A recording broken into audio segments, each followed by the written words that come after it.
Muy buenas tardes. Les doy la bienvenida a la Casa de América, esta institución que pretende estrechar los vínculos entre nuestro continente y entre Europa, España y el continente americano. Y hoy vamos a hablar de un asunto tan importante como es la pujanza de los hispanos en Estados Unidos. El título de la conferencia de la señora Levitan es Los hispanos en Estados Unidos, un puente precisamente entre España y América. Desde hace un tiempo en esta Casa de América nos venimos centrando en la realidad de esa comunidad tan pujante que si hace una década, hace 2 décadas, era un exotismo en Estados Unidos, hoy en día se ha convertido en una realidad clara, una realidad con números, con influencia, con poder en muchos ámbitos en Estados Unidos, en la cultura, en la política, en la economía. Hay 2 cifras que me gusta recordar de esa pujanza de los hispanos, por eso hemos llamado a este ciclo Pujanza Hispana. 53 millones de personas de origen latinoamericano. No todas ellas hablan español o han perdido su lengua madre, la lengua originaria de su familia, pero sí que se sienten orgullosos de sus raíces y sobre todo se sienten muy estadounidenses, que eso hay que recalcarlo. Es decir, los hispanos de Estados Unidos se sienten orgullosos de ser estadounidenses y orgullosos de sus raíces latinas. Y esos 53 millones de personas tienen un peso en el PIB de Estados Unidos de más de $1 trillón. Estamos hablando que es menos de un 10%, en torno al 7-8% del PIB de ese país. Por tanto, si hacemos una comparación, España tiene 45 millones, 44 millones de personas, los hispanos son 53 y el peso en el PIB es más o menos similar, 1,3 trillones los hispanos de Estados Unidos, España tiene un PIB de €1 billón, que es aproximadamente 1,3 trillones de dólares. Y la relación entre la comunidad hispana y España es muy importante para que los vínculos entre España y Estados Unidos se fortalezcan y también para que esa comunidad hispana, orgullosa de sus raíces latinoamericanos, piensen que en cierta forma tienen raíces de este país, de España. Por ello, estamos trabajando diversas instituciones y esta Casa de América tiene una clara vocación y, de hecho, quiero agradecer a doña Aida Levitan por su iniciativa de reunirnos hoy, 1 de septiembre, en la Casa de América. Tuve la oportunidad de conocerla en Miami en el mes de abril y a partir de ahí se ha fraguado una buena relación que seguro que terminará en una buena amistad y una larga amistad. Y ese viaje que hice a Estados Unidos, el motivo principal era buscar fórmulas de colaboración con los hispanos. Por supuesto, quiero saludar a doña Yaniset Rivero, poeta y autora de la obra Testigo de la Noche, una escritora cubana afamada ya en Estados Unidos y que compartirá con nosotros su obra, sus pensamientos y sus ideas. Por supuesto, a Ana Zavia de la Mata, curadora del Museo de América, que además tuve la oportunidad de conocerle esa misma noche en la casa de la cónsul general de España en Miami, junto con doña Aida Levitan y otras personalidades de esa hermosa ciudad de Miami tan próspera y tan pujante. Por supuesto, quiero saludar a mi buena amiga, la presidenta del Museo de América, que nos acompaña muchas veces en la Casa de América. Yo siempre defiendo a ese museo, ella lo sabe. Y es más, le voy a dar una primicia a ella y a todos ustedes, y como es una buena noticia, pues lo puedo hacer. Y es que vamos a hacer en la Casa de América vamos a hacer 13 días, porque no somos supersticiosos, 13 días de temas americanos del 30 de septiembre al 12 de octubre. 50 actividades, economía, política, va a venir el presidente de la República de Honduras a inaugurar esos actos. Vamos a tener conferencias sobre los acuerdos las negociaciones del acuerdo de asociación Unión Europea-Estados Unidos, el acuerdo Unión Europea-Centroamérica, van a venir emprendedores, artistas, en fin, esto va a ser si tenemos ya vocación americanista, esto ya va a ser para perder el sentido. Y además, esos días que hemos llamado América nos une, se los hemos dedicado a la memoria de Gabriel García Márquez. Y en esos días vamos a hacer una gincana fotográfica. Una gincana, como saben, es una actividad que se organiza en un espacio como puede ser la Ciudad de Madrid y en el que los participantes tendrán que fotografiar 20 y tendrán que identificar 20 pruebas de la presencia americana de todo el continente en Madrid, estatuas, plazas, etcétera. Y una de las primeras que yo les marqué a mi equipo es que el Museo de América tenía que estar en esa lista. Por tanto, ya sabes, ya he descubierto una de las pruebas, pero es que es bastante sencilla, porque también el objetivo es que se conozca más Madrid, se conozcan esos rincones de Madrid, por supuesto, ese gran Museo de América que también dirige mi amiga Concha. Y después de haberles hablado de mi libro, porque ustedes venían a escuchar una conferencia y otro libro, le voy a hacer la palabra a mi buena amiga Ana Zavia de la Mata, que nos va a explicar quiénes son las ilustres ponentes que nos acompañan hoy. Muchas gracias.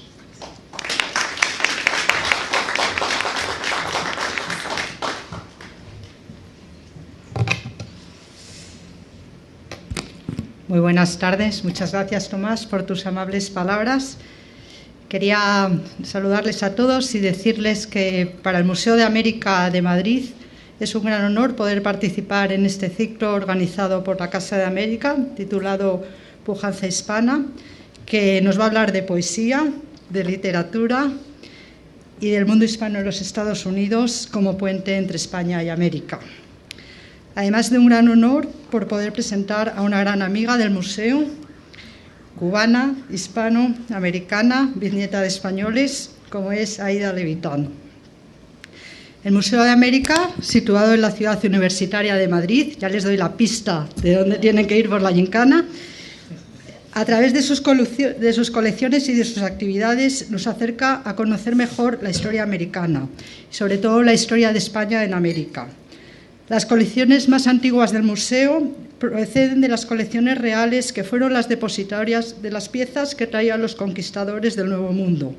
Es una larga y preciosa historia que deben visitar en Madrid, en la ciudad universitaria, y allí podrán ver cómo el mundo hispano en Estados Unidos es realmente un puente entre España y América. Les invitamos a visitar nuestro museo. Nos gustaría muchísimo también poder desde aquí anunciar que estamos creando una asociación de amigos del Museo de América en Florida, que Aida Levitán va a ser nuestro puente de unión entre España, entre el Museo de América y la ciudad de Miami y todo Florida, y que ya les anunció otra primicia, no se había anunciado todavía, que la directora, doña Concha García Sáez, estaría encantada de que todas las personas que están aquí pudieran visitar el Museo de América próximamente. Debido a este sentido de puente y comunicación, yo tuve la oportunidad de poder trabajar 2 años en el Consulado de España en Miami, coordinando las actividades que se realizaron con motivo de los 500 años de la presencia española en Florida, ya que en el año 1513 Juan Ponce de León llega a las costas de Florida y se inicia así la presencia hispana en los Estados Unidos. Muchos años después llega a Florida Aida Levitán, pero también, una cosa interesante, tenía 13 años. Venía de Cuba con su familia buscando, igual que Juan Ponce de León, oportunidades y un camino mejor desde su ciudad natal de La Habana. Aida actualmente se dedica a apoyar y promover a los artistas y organizaciones hispanas del sur de la Florida y lograr que Miami se convierta en un centro artístico y cultural, ya que su fundación, llamada Artes Miami, quiere promover una mayor comprensión sobre la cultura hispana al dar a conocer la obra de los mejores artistas y organizaciones hispanas de la Florida. Artes Miami se fundó en el año 1995 y desde entonces trabaja para lograr que la cultura hispana sea conocida y apreciada en todos los Estados Unidos. Aida Levitán es miembro del patronato del Centro Cultural Español en Miami, de la Junta Directiva del Smithsonian Latino Center en Washington, D.C. y del Museo de Arte Pérez de la ciudad de Miami, entre otras muchas cosas. Aida fundó y dirigió la agencia hispana de publicidad más importante de los Estados Unidos, Sánchez & Levitan, vendida luego a la agencia Publicis francesa, que actualmente es la segunda del mundo. Además, Aida es doctora en literatura española y nos podría recitar de memoria textos y textos de los principales poetas españoles del siglo de oro y de la generación del 27. Esto, su buen amigo Lidio, aquí presente, nos lo podría también asegurar. Por tanto, no nos sorprende que apoye la obra de la poetisa cubana Yaniset Rivero, aquí a la derecha, Testigos de la noche. La noche como el lugar de la melancolía, del oculto, de la oscuridad, de la sombra. Yaniset aprovecha el arte de la palabra para desvelar aquello que queda oculto por la oscuridad. Su poesía nos habla de los derechos humanos, de la resistencia, del amor, de la mujer, a través de la magia de lo subjetivo, con la metáfora que se enriquece por la vía de lo sugerente. Yaniset nos habla de manera universal, hablando a la vez de Cuba, de alegrías, de dolores, de anhelos, el misterio de la existencia y las tensiones de la vida. Muchas gracias.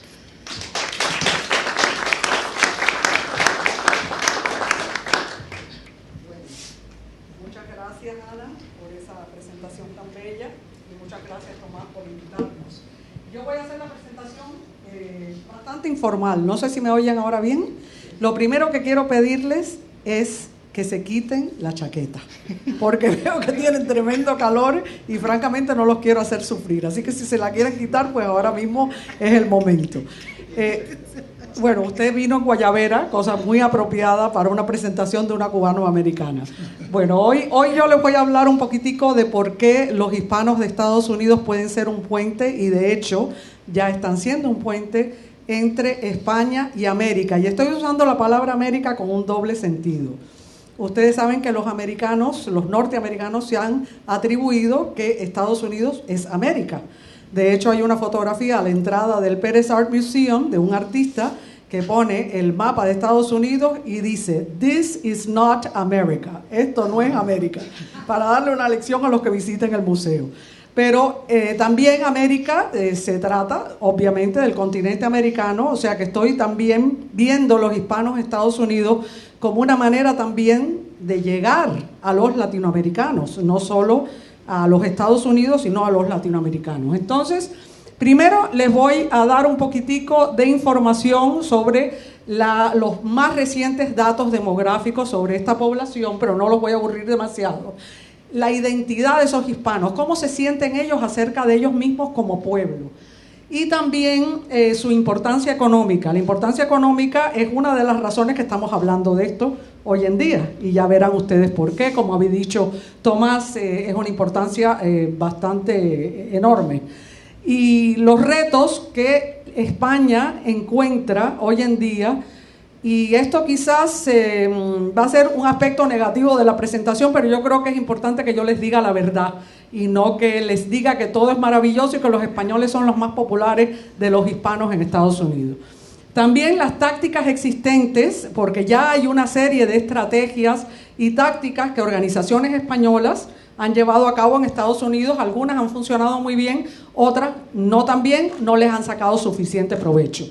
¿Y qué tácticas recomendamos que se lleven a cabo para que ese puente de verdad sea exitoso, sea sólido y pueda extenderse en el futuro? También el papel de las entidades oficiales. Estoy hablando de entidades gubernamentales, diplomáticas, culturales y sociedades sin ánimo de lucro, que hoy en día tienen un papel muy importante en ciertos mercados, en otros no tanto. Y finalmente les voy a dar un resumen de por qué es importante este puente que los hispanos ofrecen. Número uno, les quiero decir que este mercado cada día es más significativo. Para dar una idea, el estimado ya llega a 54 millones, más de 54 millones de hispanos en Estados Unidos. Una cifra extraordinaria. Imagínense ustedes que ustedes, el 17% de la población de ustedes fuera de otro país, hablara otro idioma, tuviera otra cultura y tuvieran también mayoría en las ciudades principales, en algunas de las ciudades principales. Ya se imaginarán ustedes cómo se sienten algunos norteamericanos al respecto. Segundo, tienen que tener en cuenta una cosa muy importante. Más de 33 millones son de origen mexicano. Muy, muy orgullosos de ser mexicanos. No piensan muy a menudo en España. Y eso es muy importante que lo tengan en cuenta. ¿El resto de dónde son? Pues el segundo grupo es de Puerto Rico. El grupo que cada día es menos importante, pero que también tiene cierta importancia, es el de Cuba. Centroamérica, un conjunto de salvadoreños, guatemaltecos, hondureños. Han llegado muchísimos de Latinoamérica. Ya saben que la situación es terrible con respecto al crimen en esos países y por lo tanto cada día llegan más. Tenemos hoy en día también un fenómeno muy interesante. República Dominicana tiene un papel muy preponderante en mercados como Nueva York.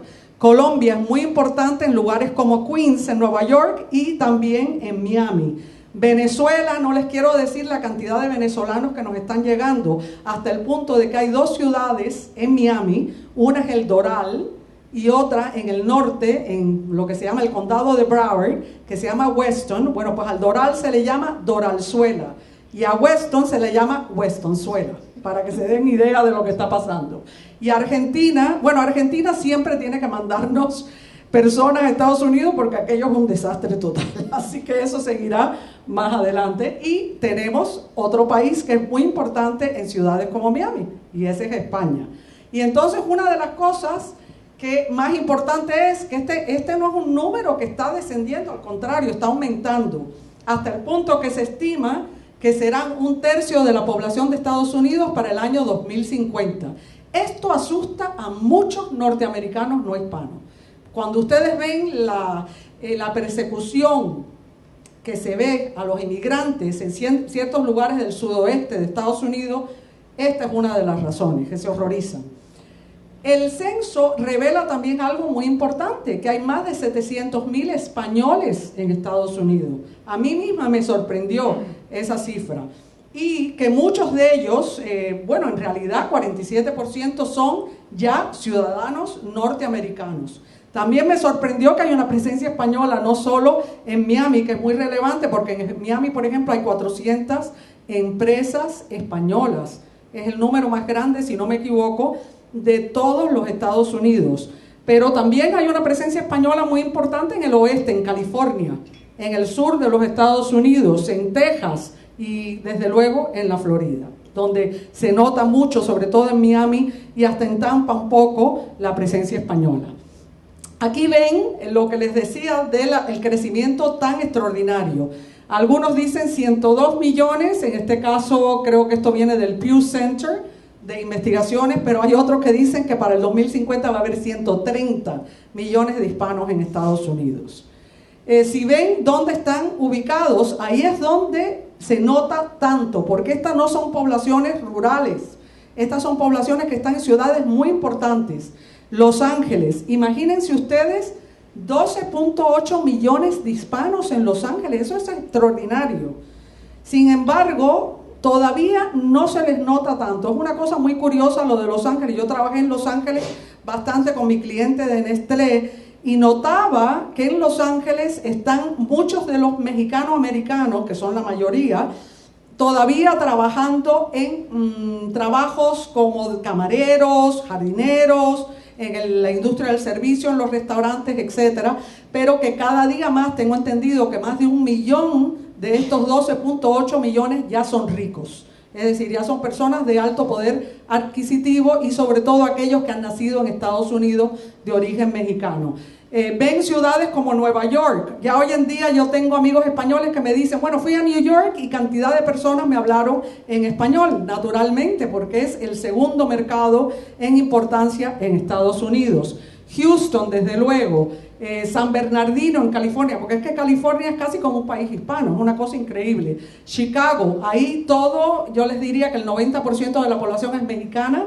En una época hubo una importante población puertorriqueña, no sé si lo sabe Zaida, que es de origen puertorriqueño, pero cada día son más mexicanos y menos puertorriqueños. Dallas, Fort Worth, de nuevo muy mexicano. Miami, Hialeah, esto es otro mundo. Esta es la capital de Latinoamérica. 1 millón de personas son de origen cubano. Después viene el grupo puertorriqueño, después se pelean los colombianos y los venezolanos y los latinoamericanos como de origen de Centroamérica, como los nicaragüenses.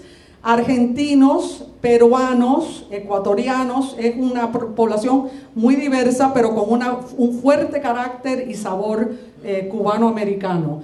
Phoenix, Arizona, de nuevo una población totalmente mexicana. San Antonio, Texas, esta es una población altamente aculturada. ¿Qué queremos decir con eso? Son mexicanos-americanos que llevan generaciones viviendo en esta zona y por lo tanto tienden más a hablar inglés que español. Pero sin embargo yo no creí eso del todo y yo me caminé los festivales que hacían las cervezas como Budweiser.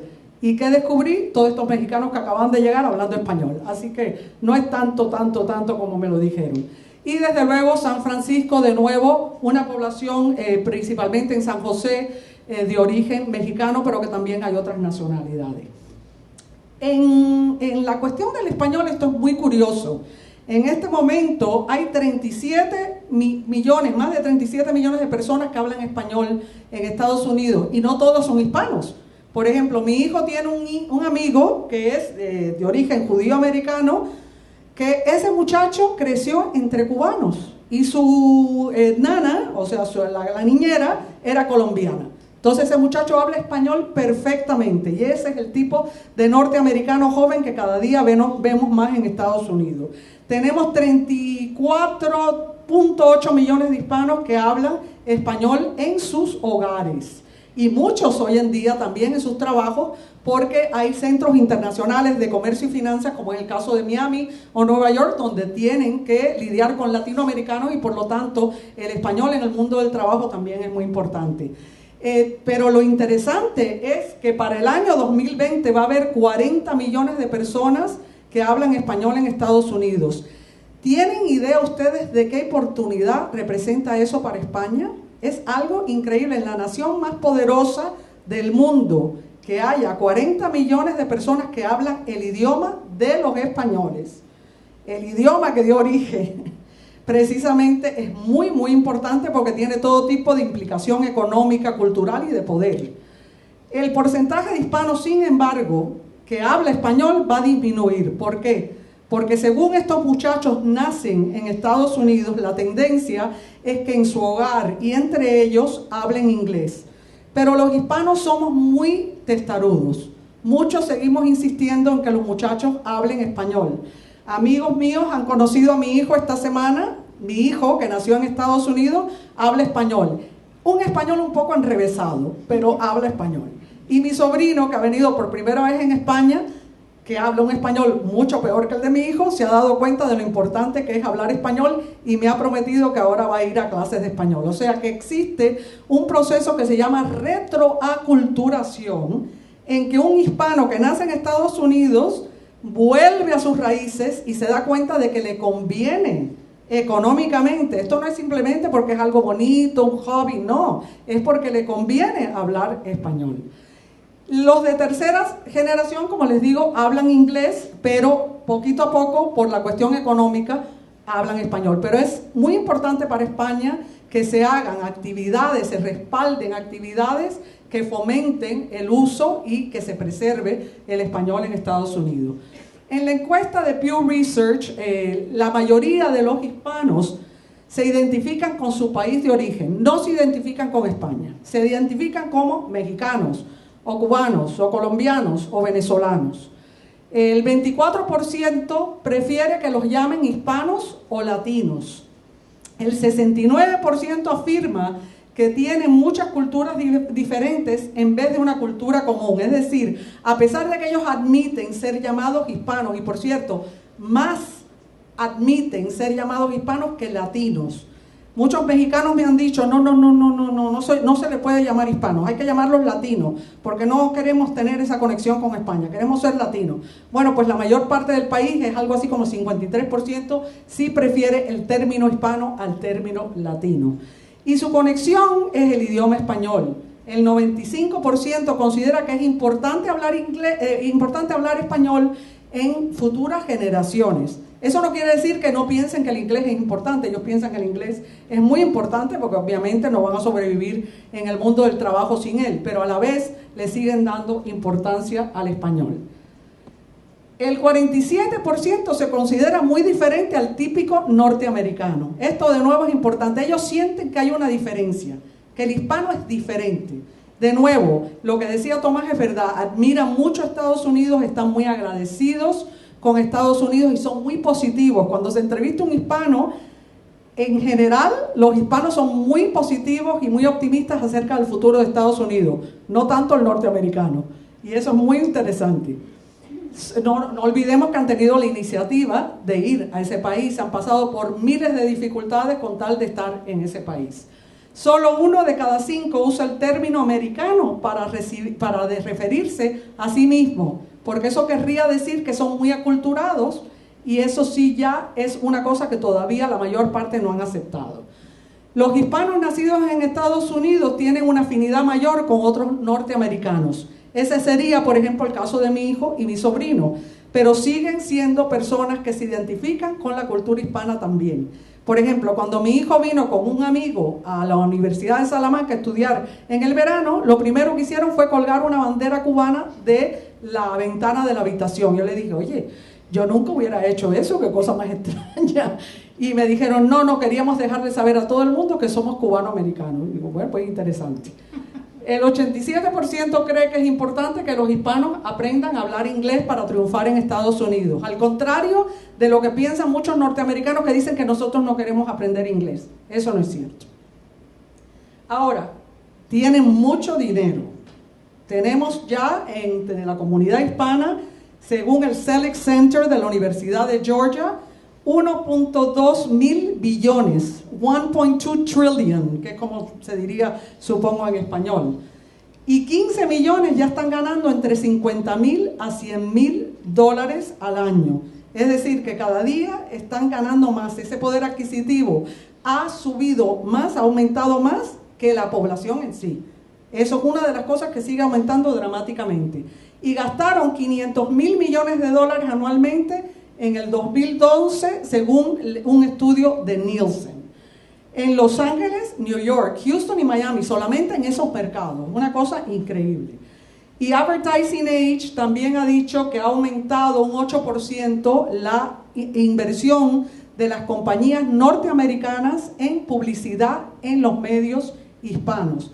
Ustedes saben que los norteamericanos son gente muy pragmática. Si ellos ven resultados y están vendiendo más productos con cierto tipo de consumidor, ellos invierten más. Si no los venden, invierten menos. Pues esto ha ido subiendo todos los años. Y los medios hispanos están ganando en audiencia. Por ejemplo, en el Mundial aumentó la audiencia de Univisión en un 34% comparado con el 2010. Muchos norteamericanos vieron el Mundial en español y no en inglés en ESPN. ¿Por qué? Porque consideraban que Univisión hacía mejor trabajo y era más divertida que ESPN. Así que eso es parte de lo que está pasando, también un proceso de aculturar a los americanos a ciertas cosas que nos gustan a nosotros. Ingresos de las agencias de publicidad hispana aumentaron un 5.7% a 597 millones. De hecho, hay agencias de aquí de España que están penetrando el mercado hispano. Por ejemplo, de Cataluña, SPCF, hoy en día radica en Miami y les ha ido sumamente bien con clientes como BMW. Eso es un ejemplo solamente. Aquí tienen algunos de los productos que se están adaptando para el mercado hispano. Por ejemplo, Häagen-Dazs no es precisamente una compañía hispana. Sin embargo, crearon el dulce de leche, el helado dulce de leche, y ha sido uno de los más populares productos que se han creado. Goya Foods, que es de una familia puertorriqueña, los Unanue, cada día vende más, es una familia billonaria hoy en día. Tenemos productos españoles, aceite de oliva, el jamón 5J. Yo estuve conversando con Tomás Osborne la semana pasada y me dijo que el 5J ha tenido un éxito extraordinario y no es precisamente muy barato que digamos. ¿Y quién lo está consumiendo? Los americanos todavía ni se han enterado de que existe 5J, lo están consumiendo los hispanos.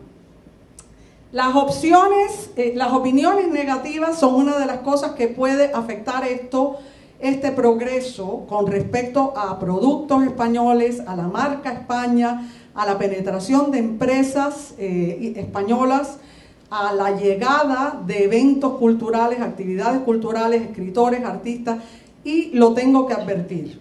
perdura la leyenda negra. Nunca nos olvidemos que más de 40 millones de norteamericanos descienden de los alemanes, otros de los ingleses, y esta gente todavía creen que este es el país que creó la Inquisición, que trató muy mal a los indígenas, que ellos fueron mucho mejor que los españoles en tratar a los indígenas, etcétera, etcétera. Entonces, ¿qué ocurre? Que todavía hay opiniones españolas, opiniones negativas acerca de los españoles. Por ejemplo, un alto funcionario de una institución cultural muy importante de Estados Unidos me dijo que desgraciadamente que él quería trabajar, él es de origen mexicano-americano, que él quisiera trabajar más con los españoles, pero que los españoles son muy arrogantes y que tienen un complejo de superioridad. Y que no escuchan las opiniones de ellos como líderes que conocen el ámbito cultural mexicano, latino de Estados Unidos, que no se les escucha, que hacen lo que quieren. Entonces, esa percepción de los españoles resulta en que, por ejemplo, cuando yo dije en la comisión presidencial y del Congreso que va a crear un museo en Estados Unidos para celebrar la cultura hispana, y le quieren poner ese museo el Smithsonian American Latino Museum. Y yo pregunté, ¿y por qué no le ponemos el museo hispano en vez del museo latino? Me dijeron que de ninguna manera querían conectar ese museo con los españoles. Entonces, ese es un problema que sigue existiendo y es algo que tenemos que cambiar en el futuro. El aislamiento social tampoco ayuda. Cuando los españoles se mudan a lugares como Miami, tienen la tendencia a socializar solamente con españoles y rara vez invitan a sus casas a personas de otros grupos. Yo he tenido la suerte de tener una gran amistad con varios españoles, en mi caso no ha sido así, pero tengo que admitir que mucha gente se me queja de ese fenómeno. Yo comprendo que todo el mundo, los cubanos somos muy parecidos, hacemos las mismas cosas. Y claro, uno se siente más cómodo con la persona que más conoce la cultura de uno. Eso es natural, pero tenemos que salir de ese pequeño mundo y ampliar nuestra visión de otros mundos. Insuficiente comprensión de la sociedad norteamericana. Esto es muy importante cuando se llevan a cabo actividades culturales auspiciadas por organizaciones culturales españolas o por el gobierno. A veces no hay comprensión suficiente de cómo se lleva a cabo esa actividad y se le saca el máximo provecho a la inversión allá en Estados Unidos. ¿Por qué? Porque no comprenden cómo funciona la sociedad americana. Así que yo digo, ¿cómo tender puentes? Pues lo primero es que uno tiene que pensar estratégicamente. ¿Por qué tratar de hacer lo imposible al principio? ¿Por qué no ir detrás de lo que se llama en inglés low hanging fruit? La fruta madura que está al momento de caerse. Es mucho más estratégico primero enfocarse sobre esos grupos que ya tienen una tremenda afinidad con España, que quisieran hacer cosas con los españoles, tanto actividades empresariales como culturales, como sociales. ¿Y quiénes son? Precisamente los residentes de Miami y del noreste de Estados Unidos, de lugares como Nueva York. ¿Por qué? Porque los orígenes de esos grupos son muy cercanos a los españoles. Estamos hablando de gente del Caribe, como los cubanos y los puertorriqueños, de Colombia, de Venezuela, de Argentina. Son grupos que ya se sienten muy cómodos con los españoles. También hay otros lugares en California, Texas, Nuevo México, otros grupos de esos mismos orígenes que también son el low hanging fruit para lo que estamos tratando de lograr. ¿Cuál es el enfoque actual?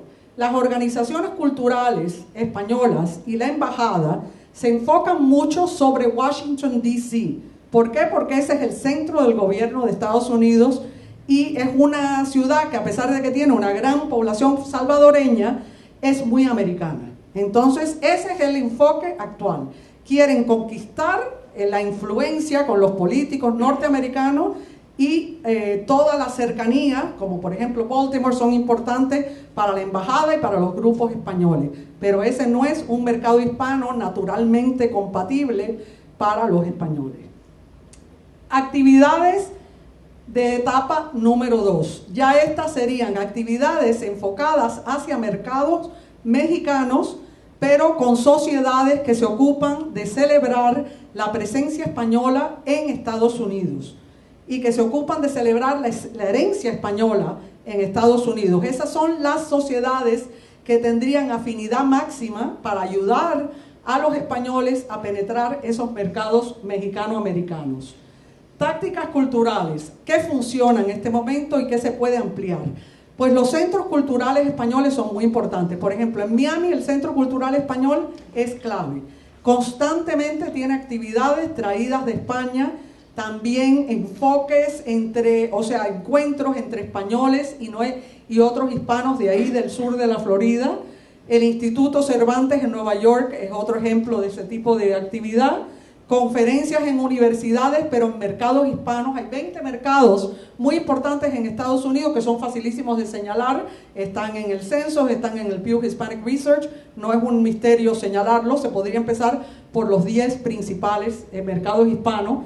Festivales de hispanidad. En este momento los festivales son 5 de mayo, México. Festival de la Independencia de México. Festival de Colombia. Festival de Perú. ¿Qué pasaría si llegamos a volver a lo que era Miami entre el año 1973 y los años 90, en que teníamos un festival de la hispanidad de carácter muy español? Sí, se celebraban las otras culturas, pero lo que más se celebraba era la contribución de España a América y a Estados Unidos. Pues ese festival ha desaparecido, que es un crimen. Yo lo dirigí del año 1977 al 80 y no les quiero decir lo importante que era ese festival. Ese tipo de festival hay que revivirlo. Perduran eventos de herencia hispana y esos son importantes. Por ejemplo, en las escuelas, que es un lugar muy importante porque está la futura generación. En Miami se celebra muchísimo la herencia española, la historia de España en la Florida, etc. Eso hay que fomentarlo, apoyarlo y continuarlo. Y concursos literarios. En una época en Miami con American Express hubo un concurso literario llamado Letras de Oro. Para mí eso sería una cosa importantísima, que un banco, por ejemplo, español patrocinara un concurso como ese y nosotros en Artes Miami los pudiéramos ayudar. Les doy ejemplos. Aquí mismo ven lo que significa hoy en día los festivales hispanos de Estados Unidos.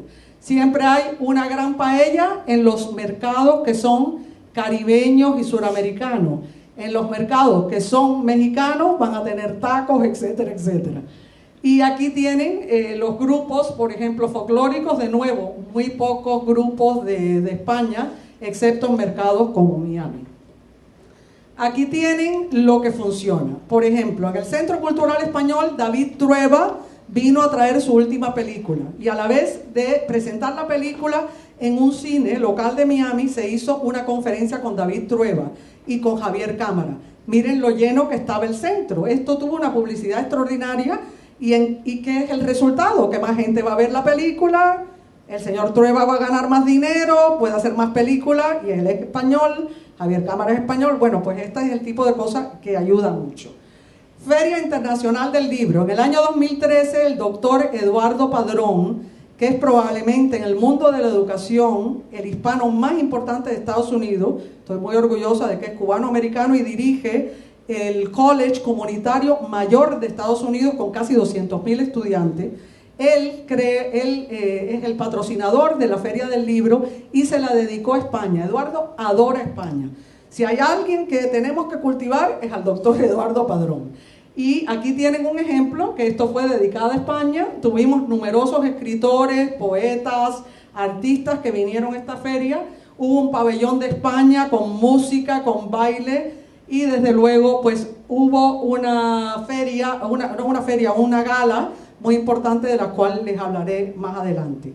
Las editoriales, por ejemplo, mi organización Artes Miami tiene una editorial que se llama Ultramar, que publica poetas hispanos importantes sin cobrarle, cosa que es muy rara hoy en día porque todas las editoriales le cobran a los pobres poetas que no tienen dinero. Y entonces nosotros estamos tratando de divulgar su obra, como en el caso de Yanisel Rivero. Para nosotros ha sido increíble el venir a la Casa de América. Tomás, te damos las gracias porque esta es la primera vez que nosotros hemos logrado darle ese prestigio a un poeta de presentarse aquí en España. Y yo creo que este tipo de labor se tiene que continuar con otros escritores. Tenemos también ediciones oblicuas que vinieron a nosotros en Artes Miami, nos pidieron ayuda y colaboración.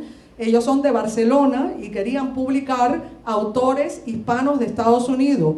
El primero que publicaron fue a Rodrigo de la Luz con 100 hombres, una mujer y otros delincuentes, y están publicando a otros autores. Este tipo de colaboración es muy importante. En España radica Editorial Betania, Editorial Verbum, que si no me equivoco son de cubanos, y publican poetas principalmente y escritores de Miami.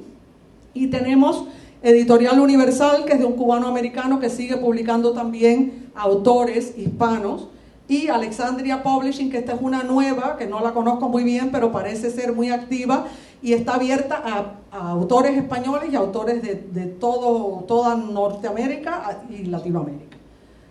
También el programa de Spain Arts and Culture. Esto es lo que les decía, que ya existen ciertas tácticas que funcionan, pero que no se están divulgando lo suficiente. Este programa ha hecho cosas muy buenas, principalmente proyectadas en el noreste de Estados Unidos, especialmente Washington y New York, y pueden ampliar programas a Miami y a otros mercados, a Tampa, a Orlando, y no estoy viendo ese tipo de diversidad en los mercados.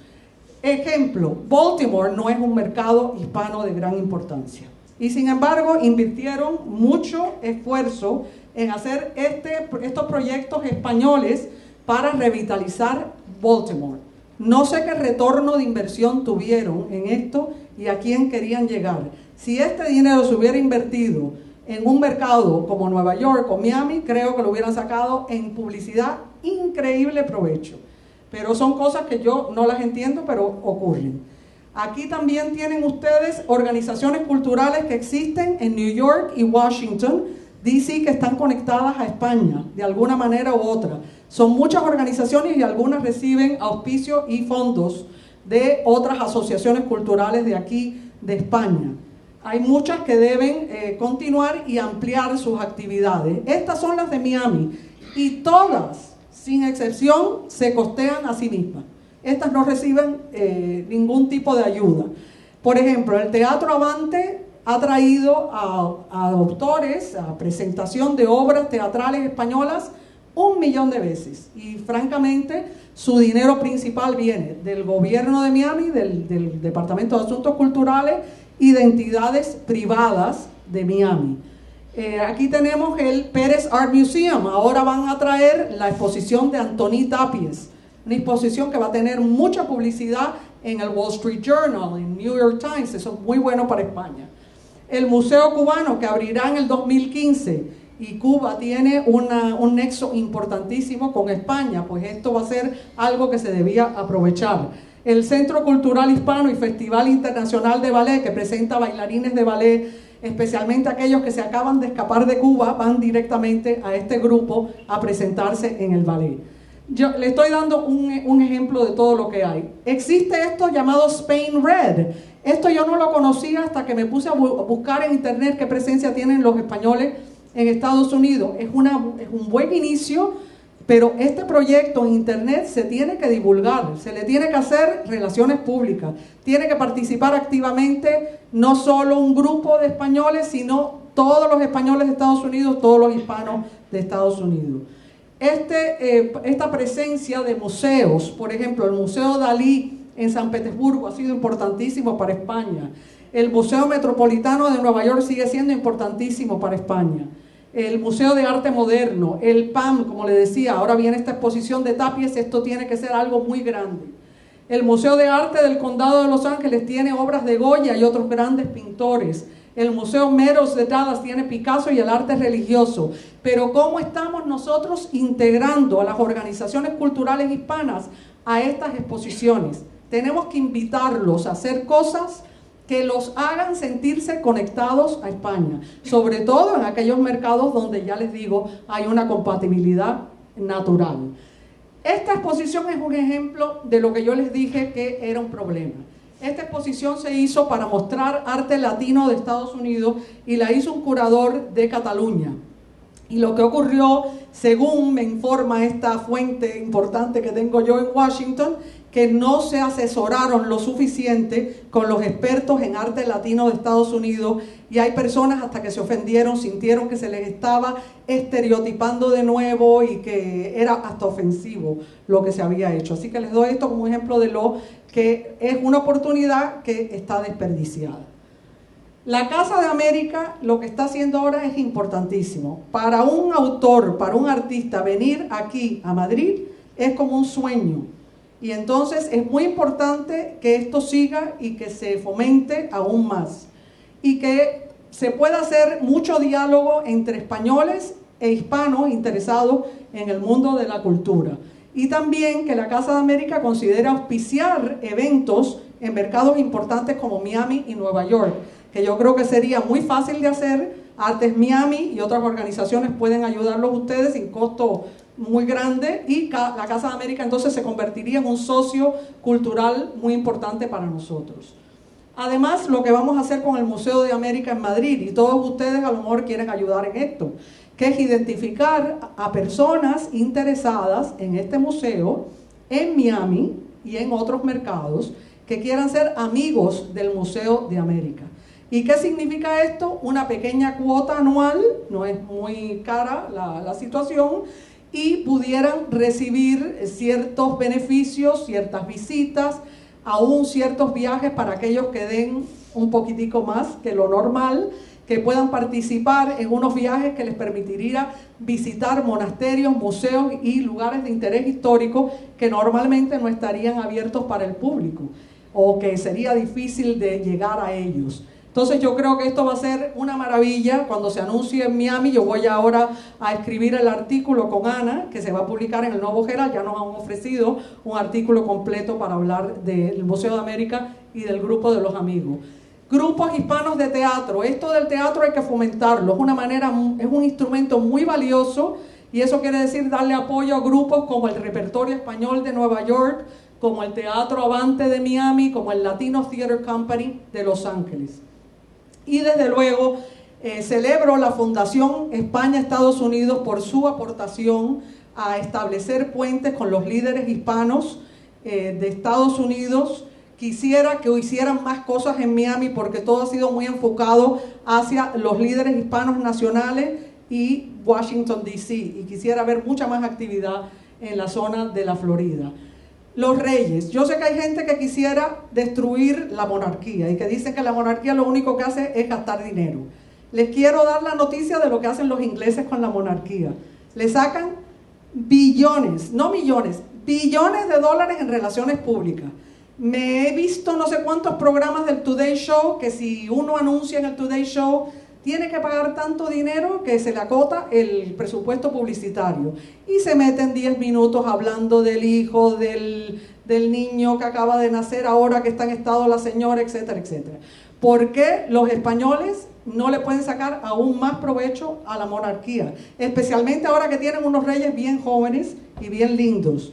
Bueno, pues son el símbolo de España, son una posibilidad enorme de relaciones públicas, dan glamour a la marca España, establecen una conexión emocional con aquellos hispanos de Estados Unidos que aman España y con los norteamericanos que les gusta mucho la bobería de los monarcas.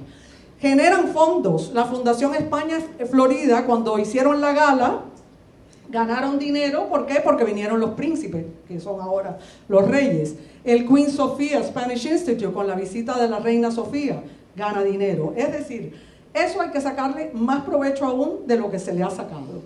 Y la Cámara Española de Miami ha tenido una serie de actividades que yo creo que son un modelo para ser imitado en otros mercados de Estados Unidos. Son actividades a veces semiculturales, de reconocimiento de españoles que han contribuido algo valioso a Estados Unidos y a España, o ferias agroalimentarias como la de la Guía Penín, en que participó nuestro amigo de Bodega Solterra. La visita de los príncipes, que se hizo esta gala en conjunto con la Cámara y con la Fundación España Florida. Ese tipo de cosas se tiene que repetir y ampliar. Y no olvidemos a la Cámara Hispana de Estados Unidos. El señor Javier Palomares, su abuelo nació en Palomares del Río, España. Él se siente muy mexicano, pero a la vez también tiene su cosita con España. Estuvo aquí, fue entrevistado por El País. Es una persona de máxima influencia. El presidente Obama lo reciben los mayores jefes de las mayores empresas de Estados Unidos.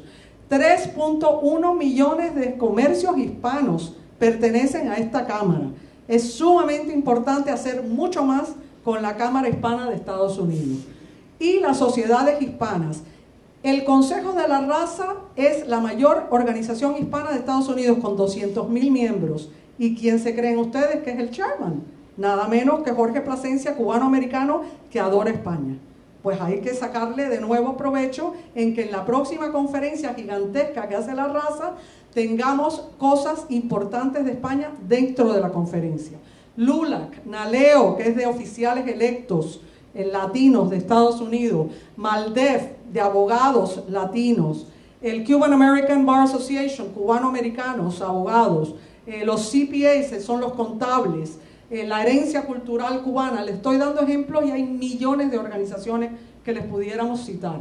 Finalmente, las relaciones públicas. Aquí les doy un pequeño listado de los medios hispanos, pero cada vez que se ha hecho una actividad española organizada por organizaciones españolas o el gobierno, se dirigen principalmente a los medios norteamericanos. ¿Por qué? Si estos señores tienen un poder extraordinario en llegar a millones de personas.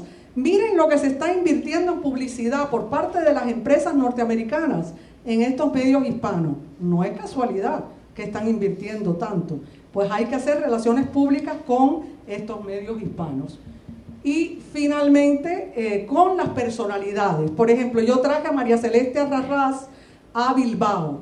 Estuvo todo el tiempo llamando a sus medios, haciendo Twitter, retratando todo lo que veía en el País Vasco. Fue una maravilla. Raúl de Molina es el del Gordo y la Flaca, un programa nacional hispano en Univisión. Adora España. A ese señor hay que llegarle. Le estoy dando en la foto a don Francisco Mario Kreutzberger, de origen chileno, de nuevo, amante de España. A todas estas personas hay que llegarle con entrevistas cara a cara, lo que le decimos en el mundo de relaciones públicas, desktop briefings, que es una entrevista en que uno lo pone al día de lo que está haciendo España en Estados Unidos, etcétera, y trata de conseguir que pase algo en los programas de ellos. Y las tácticas sociales, les propongo un programa que vamos a empezar en Miami en el año 2015, que se llama Mix and Match. Esto es lo más humano, que es una cena en una casa particular para 10 a 20 personas, en que mezclamos personas diferentes, pero todos interesados en el mundo de la cultura. Diversos orígenes, diversas ocupaciones, jóvenes, mayores, y yo quisiera que empresas españolas o personas individuales españolas participen en esto y que esto se pueda imitar en otros mercados, porque así es como se conoce la gente, así es como se dan las ideas, se buscan socios empresariales, socios culturales, y es una cosa muy agradable además. Resumen, los hispanos de Estados Unidos son una oportunidad extraordinaria para España, para la marca España. Pueden tender puentes escritores, artistas, profesionales, empresarios de España. Abren nuevos mercados para las marcas españolas. Esto está pasando todos los días y puede pasar aún más. Reconocen la aportación de España a la historia de Estados Unidos, que todavía sigue sin ser reconocida lo suficiente. Ofrecen una fructífera interacción con diversas naciones latinoamericanas, porque toda esta gente, estos 54 millones, viajan a Latinoamérica y llevan mensajes a sus familias y amistades en Latinoamérica. Y a través de los medios hispanos, los españoles pueden llegar a millones de personas en Estados Unidos. Gracias.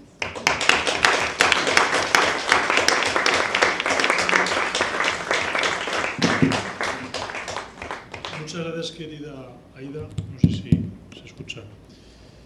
Antes nos decías a los hombres que nos quitaras la chaqueta.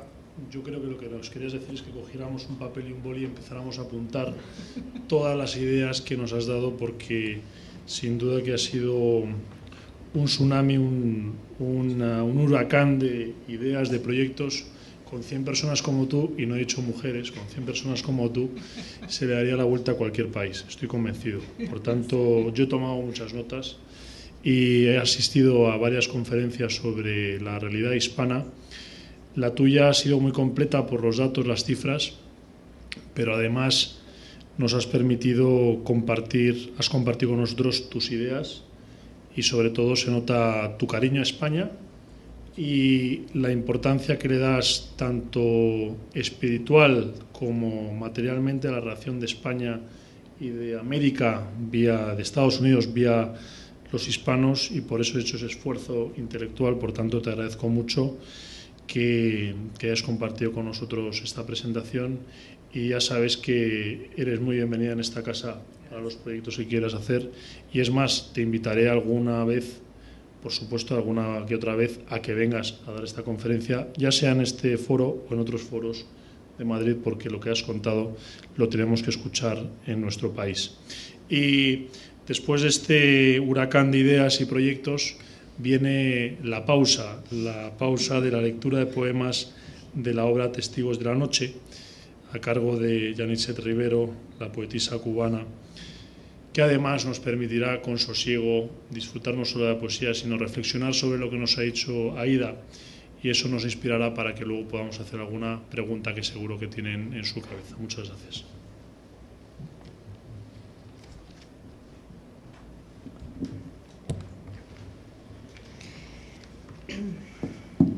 Pues agradezco profundamente a los organizadores de este evento, a Casa de América, al señor Tomás Poveda, al Museo de América, a Ana Sabía de la Mata y a la doctora Aida Levitán de Artes Miami, quienes han hecho posible este encuentro.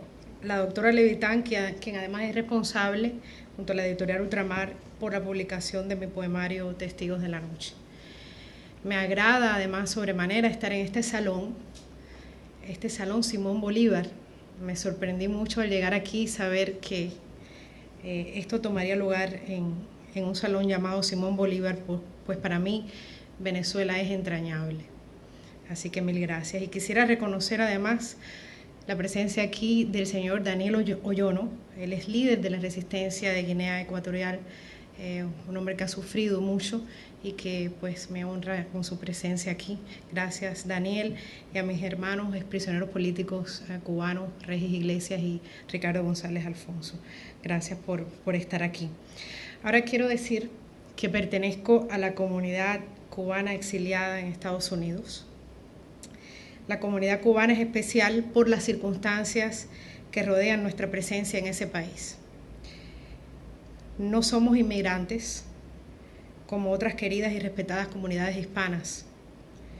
Somos desterrados, exiliados, y eso nos hace diferentes.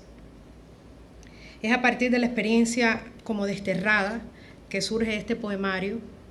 Es mi tributo a hombres y mujeres que he conocido durante los años que he vivido en la diáspora cubana. Es el repaso por ese mapa de nostalgia, ausencia, memorias, separación y tristeza que han sido nuestras vidas desde que nos vimos obligados a partir, a vivir en tierras distantes a nuestra patria. Estamos profundamente agradecidos a Estados Unidos, país que abrió las puertas a nuestras familias desoladas y nos dio una casa temporal donde soñar, fundar, crecer, intentar la alegría a pesar de nuestra soledad. Tenía 14 años cuando salí de Cuba a Venezuela. Aún recuerdo ese día en el que mi corazón era un océano de lágrimas, dejando atrás gran parte de mis seres queridos. Aún recuerdo la mirada de mi abuelo materno al decirle adiós, el abrazo de mis tías, de mis primos. En nuestro pasaporte pusieron un cuño que decía salida definitiva. A los más viejos nunca los volví a ver. No he vuelto a Cuba desde entonces, pero Cuba jamás me ha abandonado. En Estados Unidos estudié en la universidad, me hice adulta, nació mi hija, mis sobrinos, murió mi padre. Hay una ciudad de Estados Unidos en la que aguardo el amanecer y a donde atardecen mis días. Confieso que la extraño cuando me alejo, pero esa ciudad, Miami, donde he vivido los últimos 24 años, no llega a ser mi casa.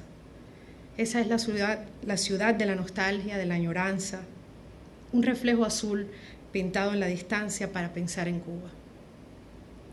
El mar baña las costas de Miami y de Cuba. La mirada de nuestros mayores mira hacia el sur y nosotros también. Sueño volver a Cuba, llegar hasta las tumbas olvidadas de los míos, a los que nunca más pude abrazar. Por eso Testigos de la Noche es un canto a todas esas lágrimas, a todas las historias de coraje, de lealtad, de perseverancia, de las que hemos sido capaces los cubanos, fuera y dentro de Cuba. No los olvido. No olvido de dónde vengo y por qué estoy aquí. Hemos transitado la noche larga que aún perdura, pues en Cuba no hay libertad. Sin embargo, los cubanos en Estados Unidos hemos logrado construir una comunidad muy fuerte, enraizada en la añoranza, pero capaz de ser exitosa profesionalmente, en los negocios, en la ciencia, el arte, la educación, la política, y ese es un gran orgullo. Sin perder la raíz original, las nuevas generaciones nacidas en Estados Unidos son el ejemplo que con trabajo y perseverancia se puede avanzar. Hay una literatura cubana del destierro, es una literatura del extrañamiento. Esto no solo se da para aquellos que físicamente nacieron en Cuba y que tuvieron que abandonarla. Hay un extrañamiento heredado, hay una nostalgia que se ha pasado a las nuevas generaciones, los trasplantados de tierras cubanas, como dice mi hermano Javier de Céspedes, los cubanos de maceta. Esa nostalgia oral, transmitida por los abuelos y los padres, se va convirtiendo en una nostalgia real. La he visto viva en las miradas de jóvenes que sin haber nacido en Cuba han sido capaces de morir por ella. Y esos cubanos de maceta, como mis entrañables Mario Manuel de la Peña y Carlos Costa, están también presentes en este poemario. Intuyo que estos versos tal vez logren tender un puente humano de entendimiento para que en otras latitudes puedan comprender esta historia nuestra. Ahora les voy a leer algunos de los poemas, si me permiten.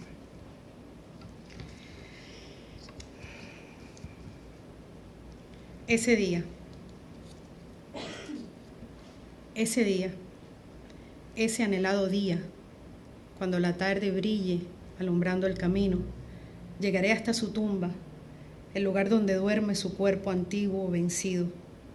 Las rodillas caerán sobre la tierra húmeda y podré entonces darle mi rezagado beso, el beso de la lágrima insomne y del cariño, el beso de las horas del alegre río de la infancia, ese beso guardado con delirio, con ansia, que no pudo llegar cuando aún palpitaba su amado corazón.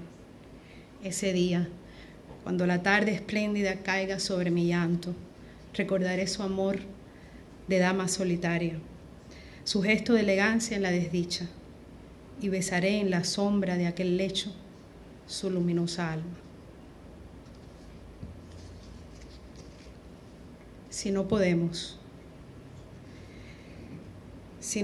vencer el grito de la noche, los cortantes cristales de la ausencia, si no podemos rebasar los muros que sofocan el viento y remontar las olas hasta llegar intactos a otra orilla, si no podemos al fin provocar que amanezca, no importa. Lo importante es al menos conservar el calor de la tarde en la pupila y el eco de los sueños que desvelan. Si todavía palpita en nuestras manos un camino distante y deseado, podremos transitar toda la noche, su oscuridad cerrada, su desdicha. Podremos desvestir el hastío, deshojar la soledad que habita en el silencio y encontrar, más allá del espejo, un bosquejo azulado de alborada.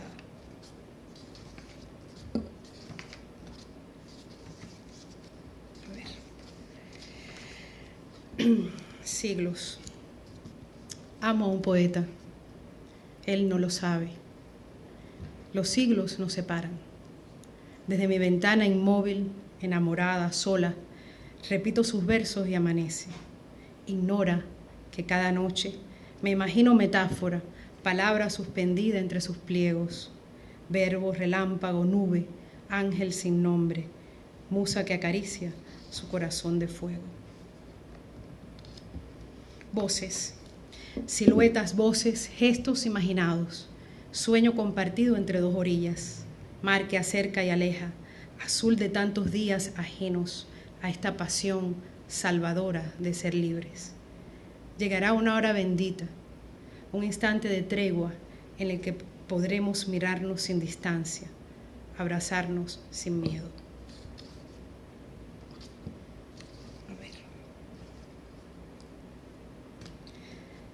Llorar todo el frío de la noche, llorar la nostalgia, la antigua alegría, el camino y sus surcos profundos y abismales, llorar el otoño y sus hojas vencidas, la tibia palidez de las auroras, llorar el tiempo que guarda la piel de las heridas, el que transcurre y erosiona, llorar sobre un jardín de sueños rotos y que el llanto renueve sus botones, llorar todo el misterio de tu nombre, la dulce cruz, el justo sacrificio, llorar la soledad y la desdicha, llorar sin tregua, sin aliento ni coartada, llorar hasta el final de la existencia, más allá también del cuerpo que palpita, llorar por el recuerdo de este llanto viejo, llorar por una isla, por un canto, por un tiempo feliz, una alborada, llorar hasta que el llanto se haga río y llegue raudo al mar, que es su morada.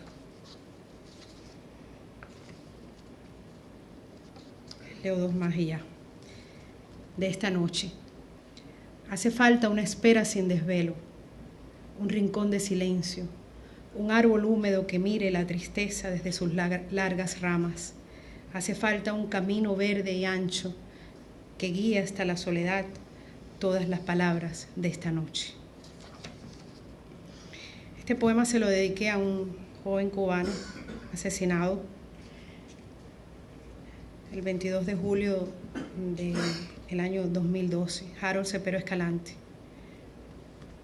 Sí, se llama el poema. Y Harold fue asesinado en Cuba. Si mis manos fueran agua fresca, correrían por tu frente. Corazón que hace milagros, sin palabras, con actos. Y si mi alma, pequeña y limitada, hubiese vencido la distancia del mar, habría llegado al borde de tu vida, la abrazaría muy fuerte para que no se fuera. Hermano, qué secreto feliz marca tu grito, desde la sencillez excelsa de tus manos, desde el callado avance de tu saga, dices todo lo necesario sin palabras. Quiero terminar con este poema. Es un poema un poco largo y el poemario no tiene poemas tan largos, pero este es un poema que quise incluir, pues me es muy cercano. En el año 1996, 24 de febrero, en aguas internacionales asesinaron a 4 amigos míos. Los asesinó el régimen de Castro. Ellos eran pilotos, personas que salvaban vidas en el estrecho de la Florida, en avionetas civiles. Eran mis amigos. 4 gaviotas. Gaviotas de inmensas alas. El brillo de sus límpidas almas ha roto el opaco silencio de la noche y pesa sobre la torva inconsciencia de los hijos del mal la luz terrible y justa del dulce sacrificio. Tuvo que ser allí, rodeados del azul que anticipa a la patria, allí, con los sueños prendidos del próximo horizonte, que el odio disparó su metralla de ira y en vez de darle muerte a la esperanza, se prendió un nuevo rayo a la alborada. Qué torpe el odio. Su oscura entraña de ave de rapiña no puede con la luz de las gaviotas libres. Qué ilusa artillería. La violencia pretendió con su ráfaga inclemente disipar el amor que las inmensas alas de intrépidas gaviotas iban bordando en asombroso vuelo. Pero el amor creció por entre el turbio humo y las aves caídas comenzaron su ascenso hacia la gloria. El mundo ha visto, ha llorado la infamia y la vileza y ha comprobado otra vez que no hay odio que pueda derribar la belleza. 4. Eran 4 gaviotas peregrinas. Cada una llevaba su signo de nostalgia, su signo de osadía. Pablo Gaviota, viniste del azul con sed en el alma. Buscabas tu razón doliente y secuestrada. Te salvaron la vida y tú salvaste otras. Y luego te entregaste sin reservas en el vuelo final. Pablo Gaviota, creciste sobre el lodo como una flor profunda. Tu brillo de gaviota florecida tiene que amanecer en esos que como tú Vinieron del azul con sed y hastío y encontraron 1000 brazos esperando para darle sentido a sus caminos. 4. Eran 4 gaviotas peregrinas. Cada una llevaba su signo de nostalgia, su signo de osadía. Corazón de colores intensos, Armando, gaviota irrepetible. Creciste con tu luz de niño apasionado, andando entre distintos con la raíz a cuestas, gigante en la esperanza, perenne en la promesa. Tu voz era una ola hacia el sur extendida, gaviota irrepetible. Qué ardor de tu vuelo, que el ardor de tu vuelo despierte a los dormidos, a los tibios de sangre, a los aletargados en el tiempo perdido. Soldado de la paz, tu blanca lanza de lirios marca ahora la senda del retorno. 4. Eran 4 gaviotas peregrinas. Cada una llevaba su signo de nostalgia, su signo de osadía. Carlos Gaviota. Tu mirada de ave alegre y silenciosa se ha expandido en el hiriente aire de estos días. Tu mirada, de limpieza perfecta, duele como un pétalo roto. Utópica gaviota, un rosario de estrellas has dejado a tu paso. Tu hambre de piedad te condujo a planear sobre las olas, regalando ilusión a tantas vidas. Tus alas infinitas ya no cabían en este mundo yerto. Ah, hermano, como lámpara eterna volverá tu mirada a nacernos día a día y alumbrará entre sombra y nostalgia las horas que nos faltan todavía. 4. Eran 4 gaviotas peregrinas. Cada una llevaba su signo de nostalgia, su signo de osadía. Mario Gaviota, principillo del aire, hacedor de silentes maravillas. Resuena aún tu vuelo en la fresca memoria. Tu risa de gaviota matutina, de gaviota elegida por los ángeles, se repite en el viento. Como el pequeño príncipe del cuento, tu piel se hizo volátil y en la magia secreta de los cielos, cerca de Dios, volviste a ser su nombre. Mario Gaviota, has llegado primero. Venciste con el brillante rayo de tu alma todos los miedos humanos, todas estas tristezas que aquí siguen pesando.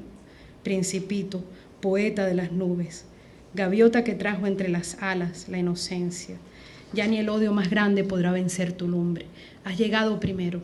Atrás nosotros vamos, contigo inseparables, contigo, gaviota de la entrega, contigo como un fuego profundo que nos arde. Oíd esos que intentan afilar las espinas, esos que en la distancia no entienden la proeza de la muerte, la esencia de la vida. 4 inmensas gaviotas de alas irrepetibles han lanzado el más alto desafío, el canto de los nuestros. El amor vence al odio, al tiempo y al vacío. Muchas gracias.